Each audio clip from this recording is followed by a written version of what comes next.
भवान्यष्टकम आदिगुरु शंकराचार्य द्वारा रचित सर्वश्रेष्ठ एवं कर्ण प्रिय स्तुति।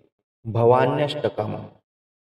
न तातो न माता न बंधुर्न दाता, न पुत्रो न पुत्री न भर्तो न भर्ता, न जाया न विद्या न वृत्तिर्ममैव, गतिस्तवं त्वमेका भवानी। भवाब्दधाव पारे महादुःख भीरो, पपात प्रकामी प्रलोभी प्रमत्तः, संसार पाश प्रबद्धः सदाहं, गतिस्तवं त्वमेका भवानी। न जानामि दानं न च ध्यानयोगं, न जानामि तन्त्रं न च स्तोत्रमन्त्रं, न जानामि पूजां न च न्यासयोगं, गतिस्तवं त्वमेका भवानी। न जानामि पुण्यं न जानामि तीर्थं, न जानामि मुक्तिं लयं वा कदाचित्, न जानामि मुक्तिं व्रतं वापि।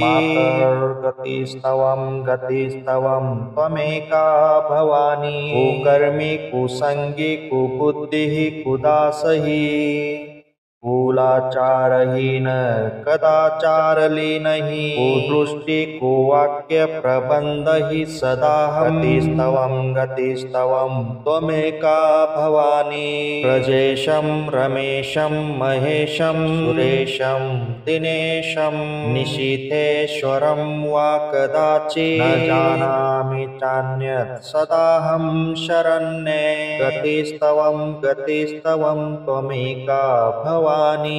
विवादे विषादे प्रमादे, प्रवासे जले चानले पर्वते शत्रुमध्ये, अरण्ये शरण्ये सदा मा प्रपाहि।